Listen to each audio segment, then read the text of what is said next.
Welcome in, everybody, to the Flagship Podcast. It is Texas, Michigan week. Two iconic programs, two of the all-time winningest programs in college football history, meeting for only the second time, as Steve Sarkisian pointed out this week, for only, the first time ever in regular season play in a game that was supposed to be in Austin, Texas. But Texas took one for the team in helping Texas and Oklahoma get out of the Big 12 early, get into the SEC a year early by flipping that game to Ann Arbor this year with the return date in Austin in 2027.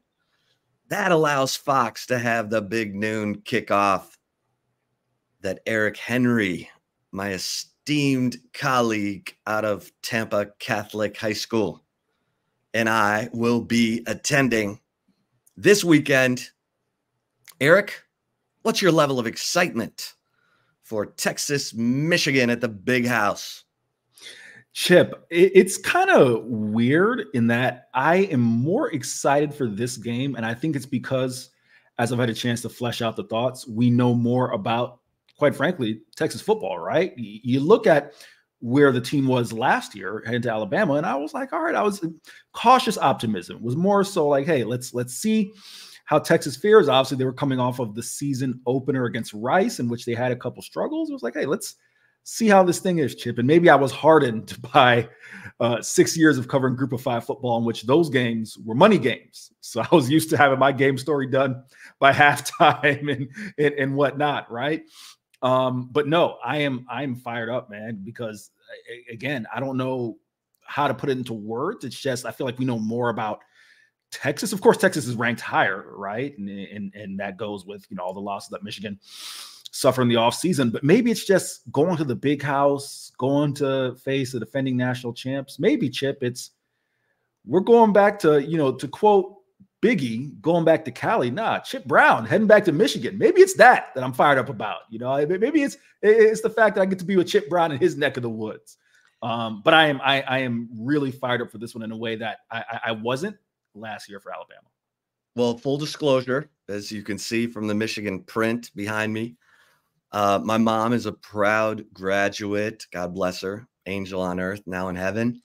Proud graduate of the University of Michigan. My parents were season ticket holders at the Big House, section 43, row 68, seats 24 and 25. And my dad and I, and my mom, we would drive up. Well, usually it was me and my dad because my mom didn't always care to go to the games.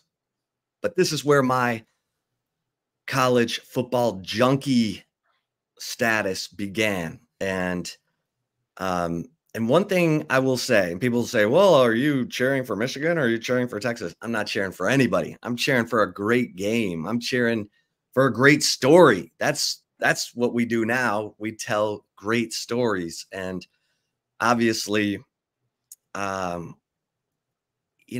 always cheering for my paycheck. Chip is a seasoned pro at this. And cheering for my paycheck means Texas keeps going and playing possibly for a national championship. So there you have it. I'm just keeping it real with you, keeping it a buck. All right. So, Eric, the first time these two teams met, before we get to all the juicy subplots of Texas, Michigan 2024, we got to go back 20 years to the 2004 season and a wild and crazy Rose Bowl between Texas and Michigan that came down to the final play of the game, Dusty Mangum kicking a 37-yard field goal after Vince Young put on a near Superman performance. Little did we know he was just getting warmed up, but Vince Young ran 21 times for 192 yards and 4 touchdowns. He had a 60-yard run in this game. He completed 16 of 28 passes, 1 touchdown, 1 interception, and Vince Young was the leading rusher. Cedric Benson, RIP, said B, 23 carries for 70 yards. Tough sledding against that Michigan defense. And Michigan, unbelievable. They had Braylon Edwards. He had 10 catches for 109 yards, 3 touchdowns. Steve Breston, who set a Rose Bowl record in kickoff return yardage, returned 6 kicks for 221 yards, had a 53-yard kick return. He also had 3 catches for 77 yards and 1 touchdown. I think that game alone got him drafted by the Arizona Cardinals.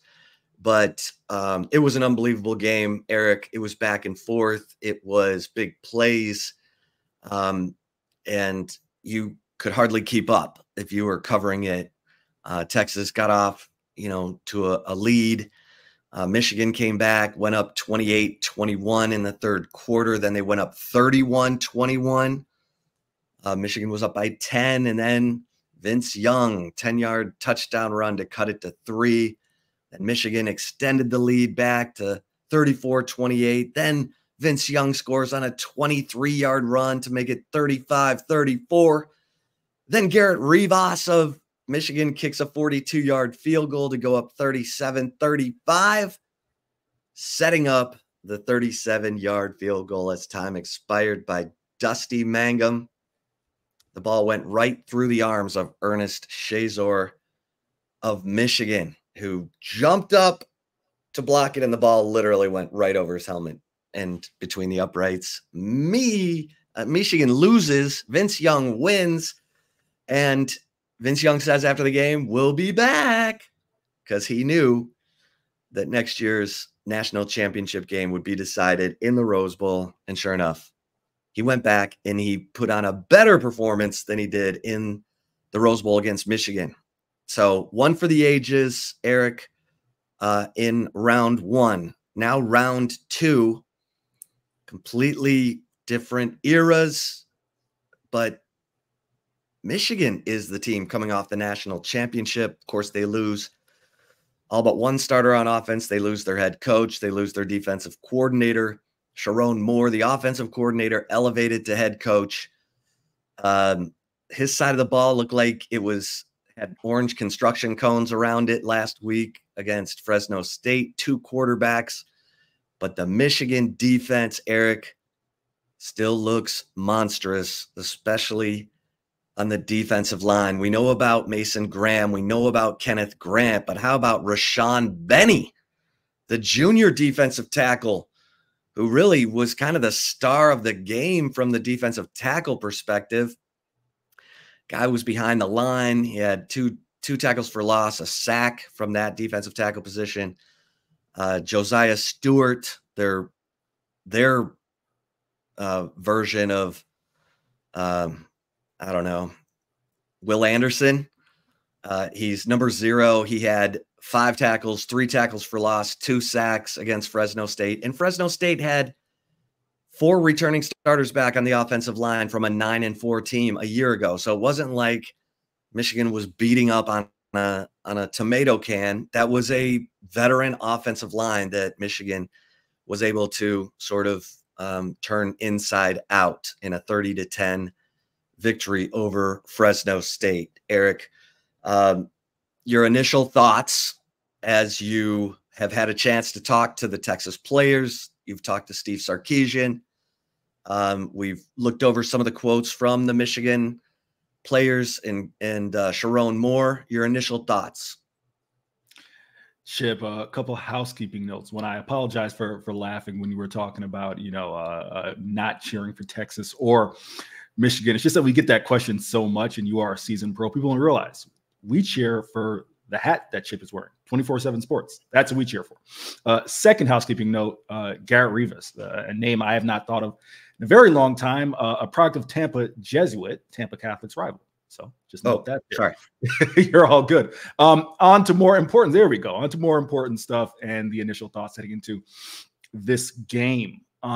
Chip, I won't dive too much into, we got plenty to cover in terms of, position matchups and players to watch and things of that nature, but just initial thoughts coming out of Monday's availability. something I wanted to hone in on, I just published it over on horns247.com, was the mental preparation for this game, Chip.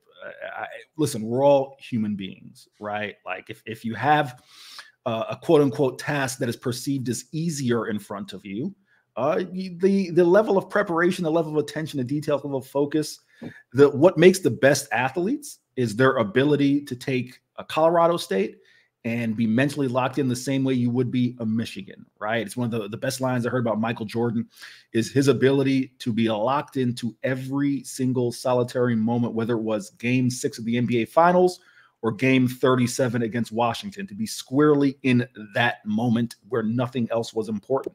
So I asked guys like Jahdae Barron, Michael Taft, David Benda, just about the mental preparation that goes in this game. And all the guys, and when you talk about Taft, you talk about Jahdae, you're talking about guys who pride themselves on being relentless film studiers, or relentless at film study, I guess would be the proper way to say that. Relentless, tireless workers in terms of being in the right spot at the right time. A guy like Benda, Chip, who had his best game, or arguably his best game of the 2023 year at Alabama. 6 tackles, tackle for loss, a huge tackle for loss. You remember the running back, I can't remember which running back was off the top of my head right now, tries to cut him down at the legs. Benda with those big tree trunks quads said, nah, gets back up, makes a tackle. That play lives in Texas infamy in my mind, just for how important that win was. Also a sack as well, right? He talked about the level of importance that comes to the mental preparation. So that stood out to me. And something else, I think, Chip, while none of them wanted to come out and explicitly say it, I cannot help but think that there's a measure of confidence when you walk into an Alabama, right, that had only lost, not even a handful of times or actually was it 6? I can't remember. Nevertheless, in Nick Saban's entire tenure at Alabama, right? It was less than 10. I want to say it was 6, if memory serves me correct. Outside of that first year, 42-1 in their last 43 home games. Right. Michigan is, you just said the record there for Michigan. I can't help but think, Chip, that there's a measure of confidence that comes with, hey, we went into Alabama and beat them, pretty resoundingly. Also, a back and forth game. Right. It's a back and forth game for the most part, but you leave Alabama with a double-digit win. I can't help but think that gives you a measure of confidence and experience, right? That you can recall on and say, hey, we're going to get punched in the mouth. It's going to be a fist fight, right? As it was termed. It's not going to be, you're not going to walk in there and just win resoundingly for 4 quarters, right? The chances of that happening are just very low. So when you have that callus, right, Chip, how often do we hear Steve Sarkisian? I know we got it from Nick Saban and guys like that you have to, callus your body in terms of get ready for a regular season. Well, I think just mentally, when you have that to recall on and say, all right, Michigan's going to throw a haymaker, right? You can't get too high, can't get too low. Got to be focused there in the moment. You see it from these guys, and I think that's going to be a big difference. Yeah, I think what Sarkisian pointed out, they have 46 players who were on the roster last year at Alabama. There's no question that experience will absolutely empower these Texas Longhorns as they head to Ann Arbor. And what's interesting is Alabama, we knew, was breaking in a new quarterback in Jalen Milroe. Texas knew how good Jalen Milroe was because he was once committed to Texas. Michigan's quarterback situation right now feels like they got caught with a miss in the recruiting cycle. I'm not trying to put anything down on Davis Warren, who's a fantastic story. The guy overcame cancer. He was diagnosed with leukemia in 2019. He's beaten it. Alex Orji, who's been at Michigan, waiting his turn. Maybe not the most accurate quarterback, but a talented dual threat who can run it and stress your defense that way. But Texas hasn't, outside of Dylan Gabriel, who was out of this world for Oklahoma last year, ran for 113 yards, mostly off script against the Texas defense. Of course, that was in a super hot October afternoon. It's going to be 62 degrees in Ann Arbor. It's going to be in the 50s when we get to the stadium, Eric, at 8, 9 in the morning. So this is football weather, and there's going to be a little chance of rain. There's going to be some, 13-mile-an-hour winds. And I will say this, having been to Michigan Stadium numerous times, the wind swirls in that bowl. So it's really weird. You'll look at the flags on the goalposts. They'll be going this way 1 second, and they'll be going that way the other. So it's just something that you have to adjust to. And I don't think it's going to be crazy. It's not going to be like the Oklahoma State game from a couple of years ago where it was pretty steady 20-mile-an-hour gusts, but there will be some wind. So, which will be interesting because both of these teams have what appears to be lights out kickers. Michigan picked up Dominic Zavada from Arkansas State. Last week, he kicked field goals of 45, 53, and 54 yards. And of course, Bert Auburn has been, he's, 23 of his last 24. So if it comes down to that, that's a toss up, I think. But this is, this is definitely a game where, Barry Switzer always used to tell me, usually in these type of games, Chip, the team with the best quarterback wins. And Quinn Ewers, who went to Alabama, lit it up. It's his best game in a Longhorn uniform. You can talk about the Big 12 championship game. It wasn't going into Alabama and staring down a team under Nick Saban that ended up being in the college football playoff. So, Quinn Ewers delivered 24 of 38, 349 yards passing, 3 touchdowns, an answer drive when Alabama cut it to 3 points with 11 minutes to play. He goes seven plays, 75 yards, touchdown to A.D. Mitchell. Alabama never scores again. It's going to take that kind of performance, but I think this Michigan defense is better than the one that Texas faced against Alabama, Eric, and it's because of that defensive line. It's Mason Graham, it's Kenneth Grant, it's Rashawn Benny, it's Josiah Stewart, it's Derek Moore. Those guys are real. I mean, they've put it on film for a couple of years now, and they set the tone. I know the linebackers, Ernest Hausman and Jay Sean, the kid from Maryland. I don't know, Fairbank. I don't have it in front of me. They're okay. Their safeties are solid. Will Johnson is an All-American at corner. He's the swag. He's the guy that does all the talking and usually backs it up. And if Texas can put him in conflict and make plays on Will Johnson, that's putting a dent in that Michigan armor. Yeah, Chip. Jayshon Barham was the kid you're talking about. Yeah, Jayshon Barham. Sorry. No worries. He's fast. He's fast. Let me kind of circle back to where you went with Quinn. No, I agree with you. It's the reason why I've been so confident in this Texas team all year, leading up to the year. I shouldn't say all year. We're in week 2, but leading up to the year is that I think Quinn Ewers is the best quarterback in the SEC. I think he's a top 5 quarterback in the nation. That's just my opinion. You feel free to, feel otherwise. Some people will, but I think that automatically gives Texas more than a puncher's chance. Quite frankly, I was going to say a puncher's chance, but it gives Texas more than a puncher's chance in any environment that they go into. And they probably should be favored, as Texas is. And that line, which keeps creeping higher and higher, that one actually kind of caught me by surprise, Chip. Now, at least as we're taping this, depending on what outlet you use, 7 or 7.5 point line in Texas's favor. Nevertheless, completely agree with you there. in terms of Quinn Ewers. The next place I'm going to go to, and I agree with you in terms of Michigan's front four, front seven, it's going to be a challenge. Chip, I don't know if you feel the same way I do. And I mean, this in some sense, this feels like a bit of low-hanging fruit because of how good Kelvin Banks is, that I say that if there were a weakness of Texas's offensive line, it's the interior of the offensive line.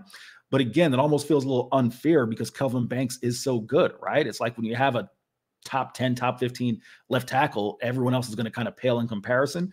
Nevertheless, we did see Cole Hudson get some early time, whether that was by design, Chip, because Steve Sarkisian talked about he wanted to get a lot of players in the ball game. And of course, Cole Hudson, someone who started 12, 13 games in 2022.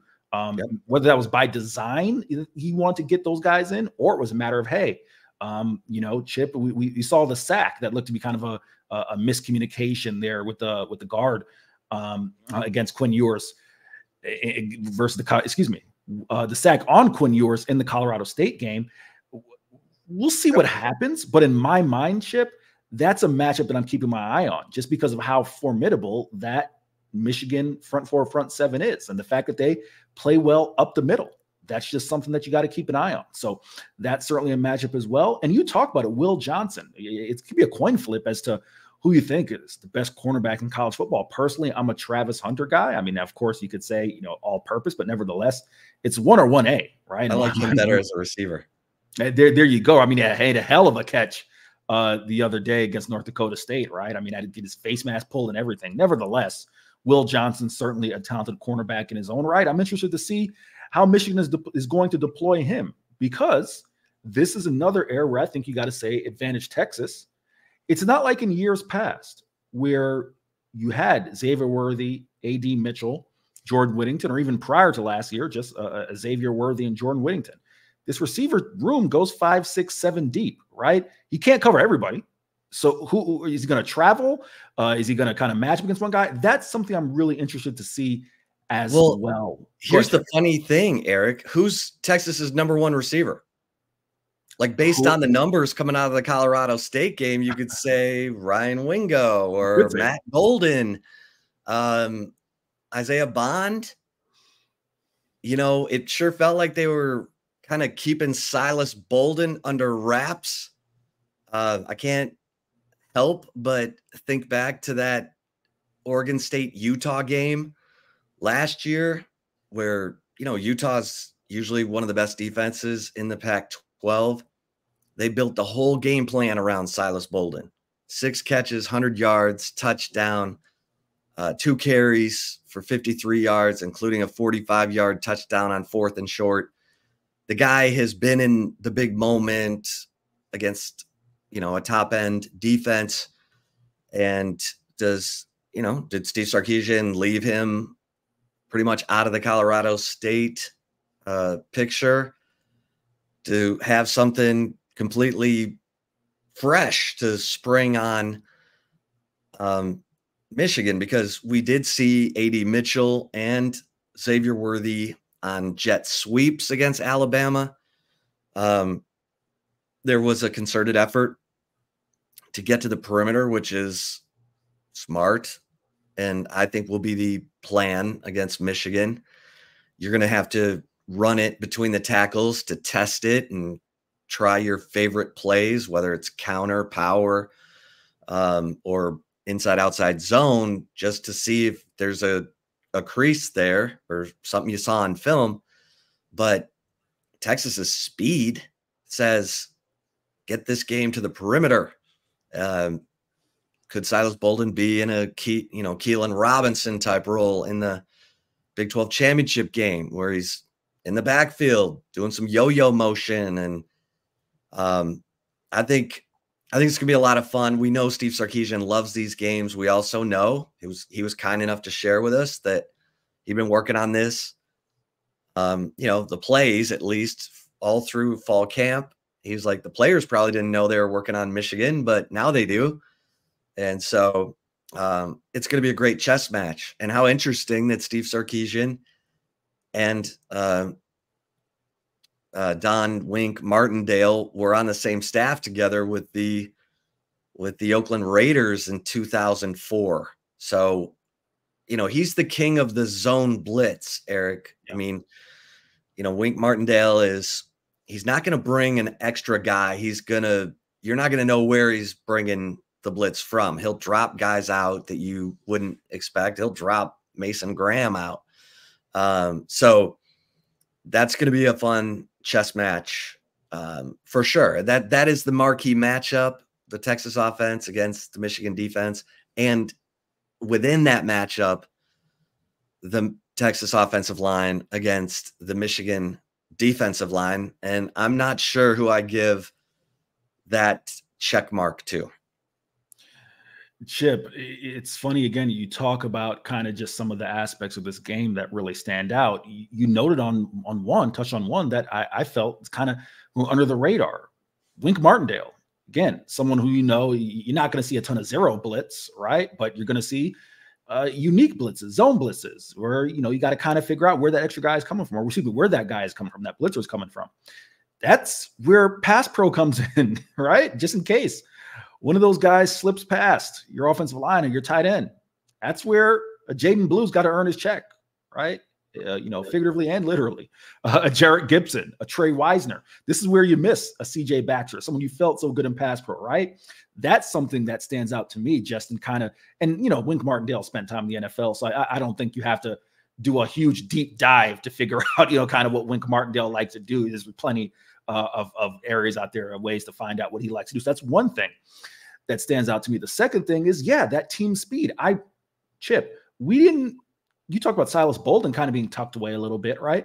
Even a guy like an Amari Nyblack, it's another guy. It just feels like there's so many weapons on this roster that Steve Sarkisian can say, all right, game plan X this week, we're going to feature this guy or these guys. And then we can have an entirely different game plan in which, hey, it's a Silas Bolden week. It's Amari Nyblack, a Juan Davis, right? So that to me is something that stands out to me. But in terms of the team speed, especially on offense, I am really curious to see how it is used. Because to your point, I think the strength of this Michigan defense is up the middle, right? And yes, you are going to challenge them. Jaden Blue, which by the way, Chip, side note, I was really impressed with Jaden Blue's ability to break tackles and force missed tackles against Colorado State. And it's probably my own bias because you look at CJ Baxter and he looks, just the eye test standing next to him, so much bigger than Jaden Blue. And I know Jaden's listed at 200. He says he's 205. Okay. All right. All right. If you say you're 205, fine. But Chip, that dude, first contact, look a lot like Jonathan Brooks last year, right? Where you're not getting him down first contact, getting those yards after contact. So that to me, especially in a game like this, if you are going to, Steve Sarkisian is going to run it between the tackles, that gives you a lot of confidence. But yeah, to your point, I'm really interested to see how the team speed, and it's something that, again, pay attention to the site, horns247.com, hoping to come back and kind of get elongated thoughts from Steve Sarkisian on how he's increased the team speed. And if it's noticeable, just how much faster this team is, not just on offense, on defense, all the way around. We were kind of talking about it earlier today, Chip. It feels like if you're going to play for Steve Sarkisian, man, you better be able to run. It doesn't matter what position it is. Outside of maybe, offensive line, you better be able to run. And he has assembled a team of guys who can do just that. So that is another aspect of this game that I am keeping my eye on. Yeah, it's ridiculous. And I wrote about this in our Take Two column that everybody needs to check out. Comes out every Tuesday morning, where Eric and I chop it up on a few topics. And one of the questions was, where do you think Texas has a clear advantage over Michigan? Thought you made a great point in coaching. Steve Sarkisian against Sharon Moore. And I talked about the team speed, and it really, you mentioned the offense, but to me, where it really stands out is at linebacker. Like, Anthony Hill is ridiculous. And now that he knows what he's doing, he's playing even faster.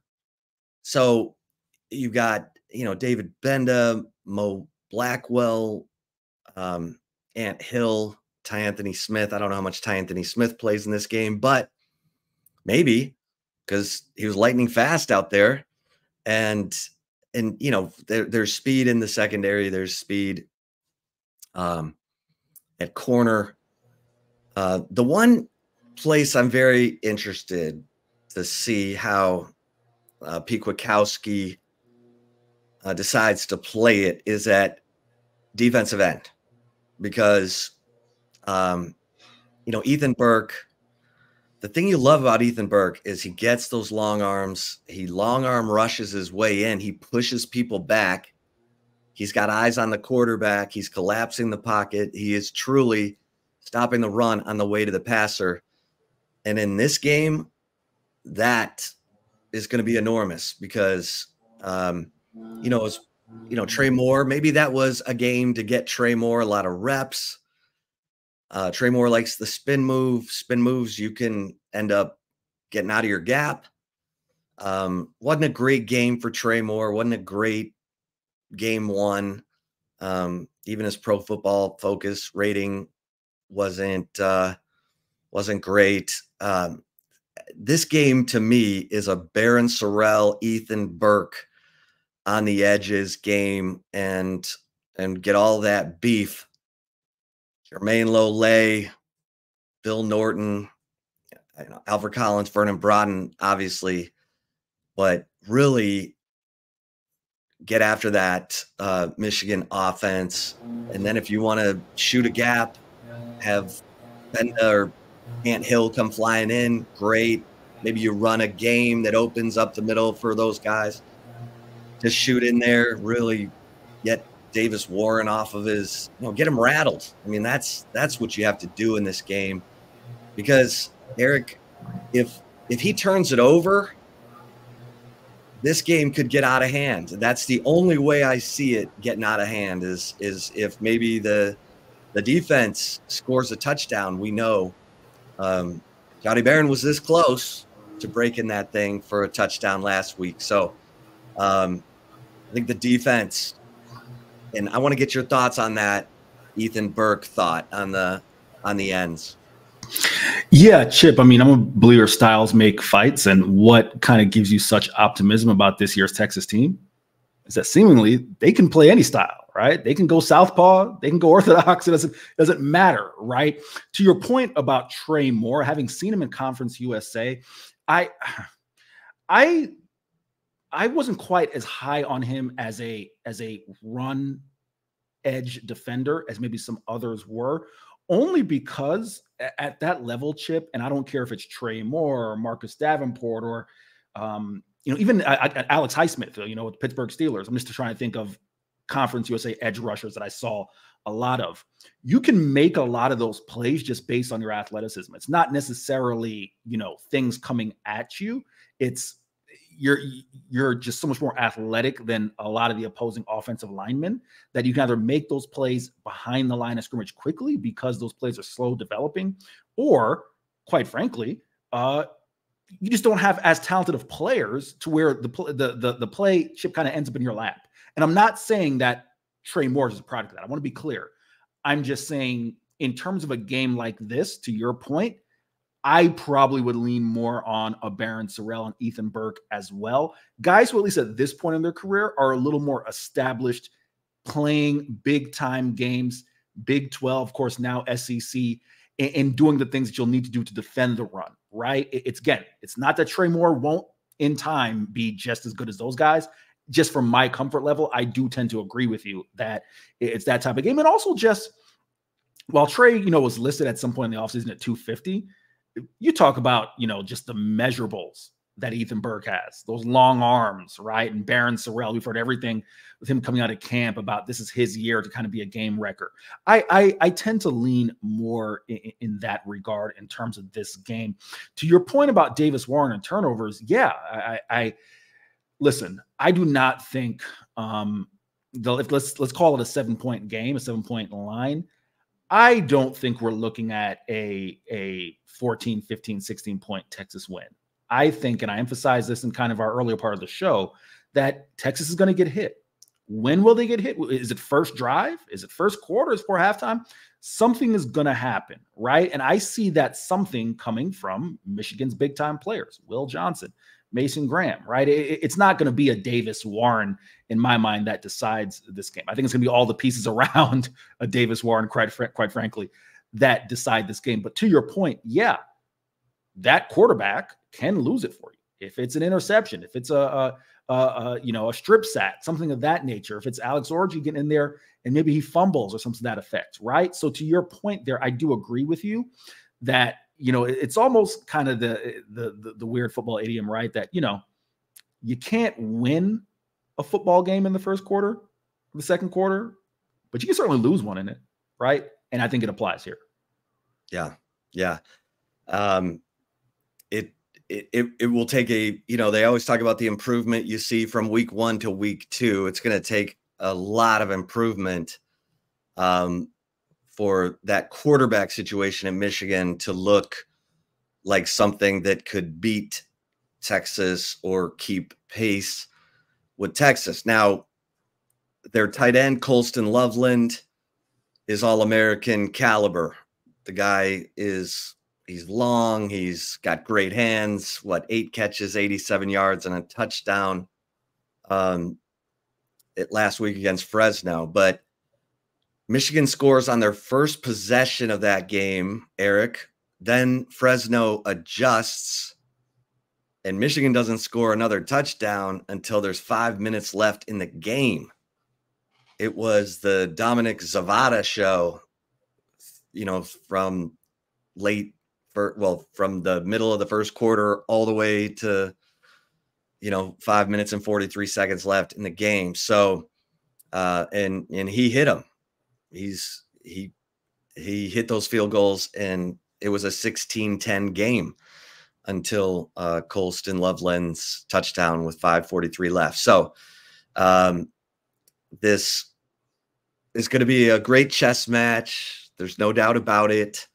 And let's see, because to me, this is a game. It can be a statement game in a lot of ways. Michigan, if their offense could be bad. And this game, they could turn it over and Texas could win by double digits.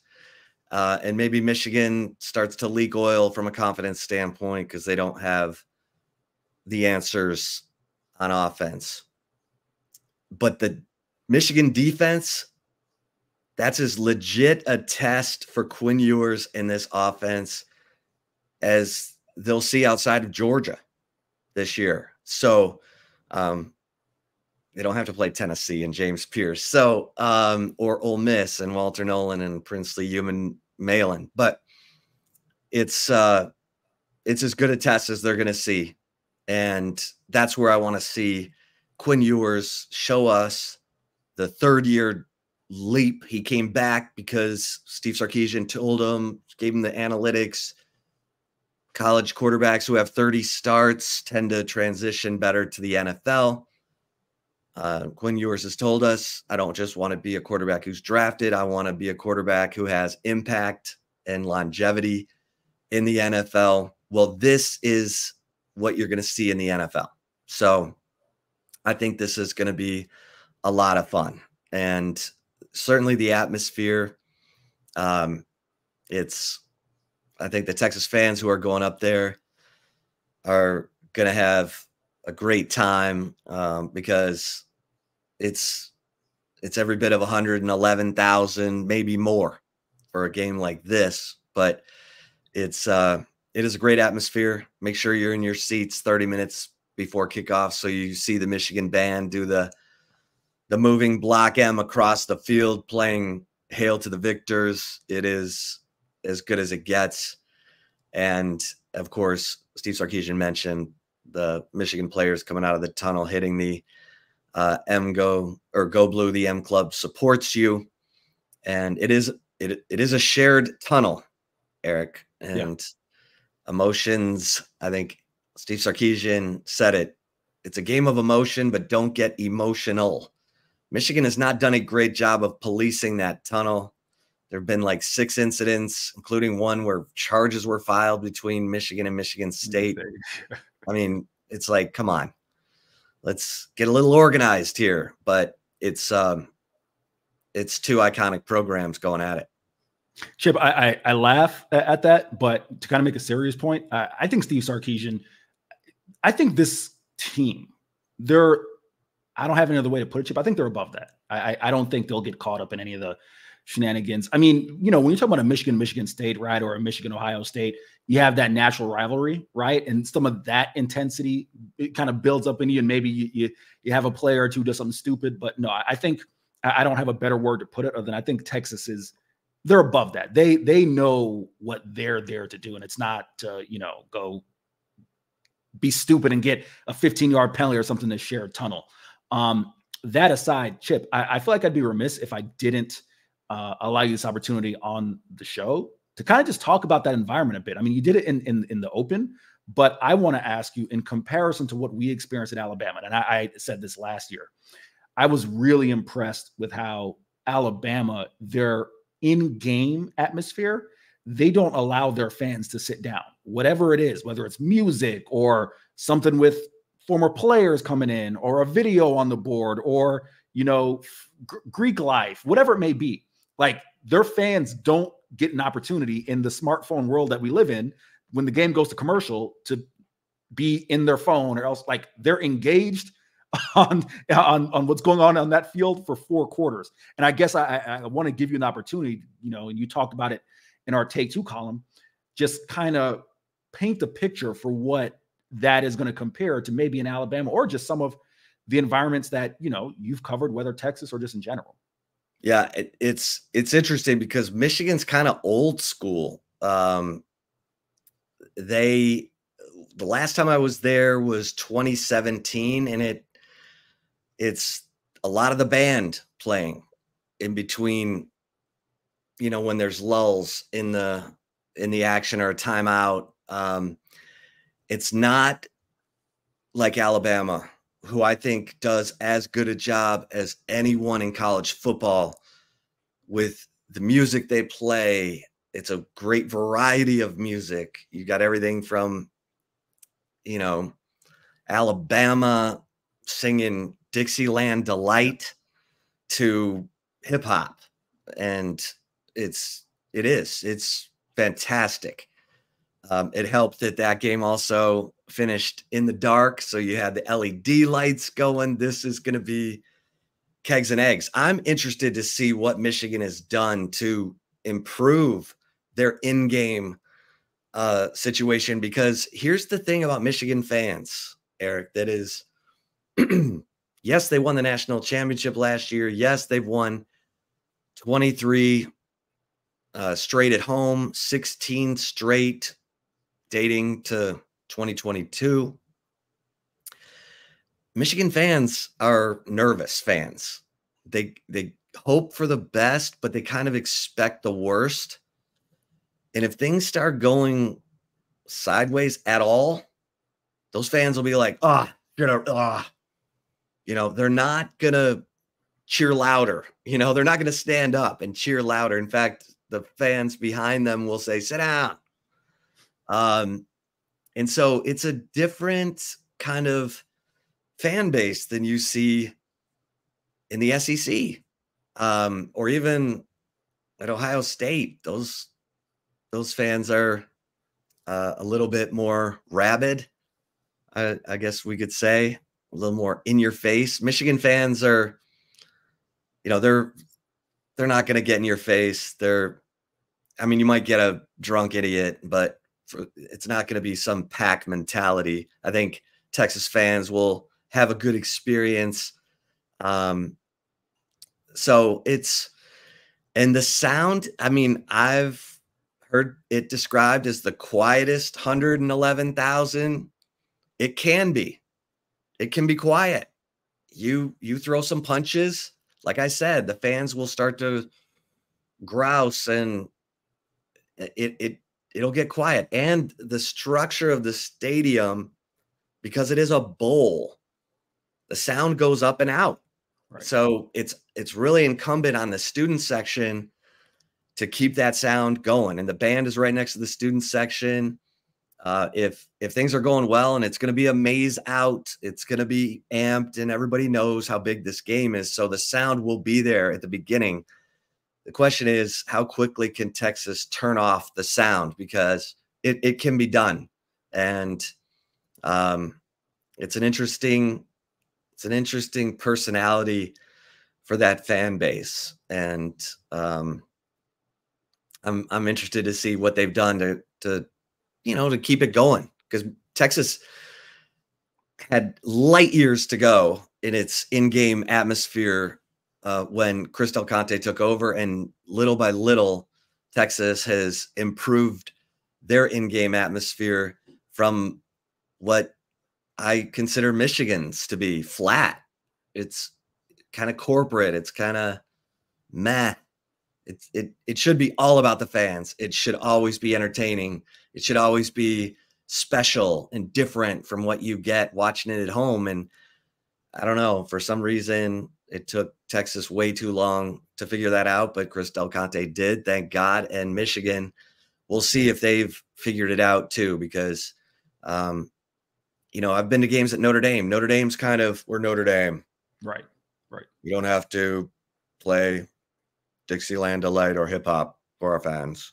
They're at Notre Dame watching with Touchdown Jesus, So it's a little different mentality. All right. No, I was going to say really quick, and sorry, I'll add. You talked about Texas in-game atmosphere, Chip. It feels as if it's even enhanced from last year to this.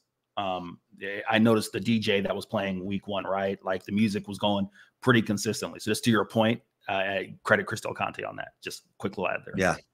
Yeah. Chris Del Conte, Drew Martin, that whole staff, they really work at it. They keep trying to add things. It started off with Longhorn City Limits, then Smokies Midway got added. I mean, Bevo Boulevard from day one has made all the difference. Fans used to tailgate in the parking garages, the state parking garages, and they wouldn't come to the stadium until, they wouldn't be in and around the stadium. Now the visiting fans are all on Bevo Boulevard because they can buy beer right there. Yeah. But the Texas fans are there too, and that makes it a good atmosphere. So it's a lot of people though, and make sure you're in your seats 30 minutes before kickoff, because just like the Texas band, you have to see the Texas band. You got to see the Michigan band when they, do the rolling Block M and play Hail to the Victors. So, all right, Eric, you ready for some take it or leave it for Texas Michigan week? Absolutely, Chip. All right, let's do it. All right. It is time for some take it or leave it Texas Michigan edition. Eric, how did we do last week? Yes. Now we've got a full season under our belt, so we will be scoring these as we go. And for those of you who did not hear last week's episode, which there's no excuse for that, but just in case you forgot, how about that? Maybe you didn't listen, but you forgot. We had 3 topics. 1, Jaden Blue would rush for over 100 yards. Both Chip and I took that. We lost. Jaden Blue did not. That's okay. Not for those calf cramps. Quinn Ewers, take a leave at number 2. Is that Quinn Ewers would pass for 350 yards or more. We both left that and we hit on that. Quinn would have hit it if he played 4 quarters, but that was not the case. And the last one, Texas's defense would hold Jay Norvell and Colorado State to less than 20 points. We both took it and we were right. Chip, 74 yards passing. I wish we'd done that one. Because we both might have lost that one. That is the fewest amount of passing yards by any Jay Norvell coach team. So certainly a great job there. Chip Brown, I will kick us off here with the first take it or leave it. We'll go back to the run game. Texas will run for 100 yards as a team against the Wolverines. Take it or leave it. I have some thoughts on this, Eric. what did I say? I said that Michigan's defense is better than Alabama's. Texas ran for 105 yards against Alabama. I'm going to leave this. I think Texas will run for under 100 yards. They'll have to get some serious damage done through the air and possibly with a defensive touchdown, Eric. I'm leaving it. What say you? All right, Chip, I'm not going to lie. I tend to agree with you. However, I think this is the week. I think the Michigan game, the Oklahoma game, those are going to be the games that we have a chance to kind of break apart from the pack here and not disagree on everything. Because Louisiana Monroe and UTSA, no disrespect, Vandy, we'll probably agree. So I am going to take it just to show some confidence in Texas's run game and to break up some of the monotony of the take it or leave it, Chip. Okay, we have disagreement. That's always fun and interesting. All right, take it or leave it. Number 2, Eric. Texas quarterback Quinn Ewers will throw for at least 200 yards and 2 touchdowns on Saturday. Take it or leave it. I had to think about it for a second, but no, I'm going to take this. I think Quinn will top 200, and I do think you said at least. So I'm assuming that means 2, right? It will count, right? It doesn't need to go to 3. Right. All right. Okay. So I will take that, Chip. I do think Quinn Ewers, in my mind, top 5 quarterback in the nation, all these receiving targets, I do think he will hit those marks. Okay. I'm also going to take this. I think it's going to be a grind. I think the Michigan defensive line is going to get pressure on Quinn.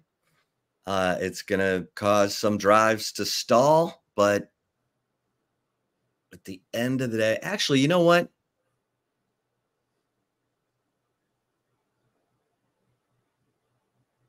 I'm going to leave the 200 yards. I'm going to take the 2 touchdowns. Can I do that? Yeah, Chip, it's our show. We can make up the rules as we go. I have a feeling Quinn's going to throw for 190 and 2 touchdowns. Okay. I will note that. I could look like a complete idiot next week after Quinn basically wraps up the Heisman in this performance, but I think it's going to be tough.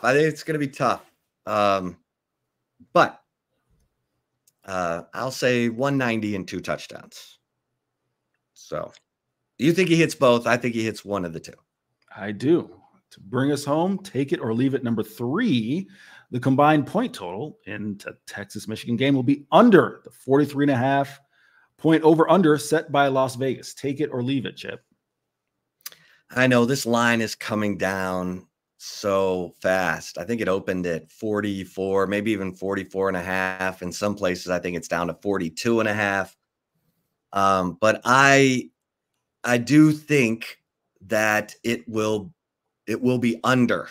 I'm going to take this.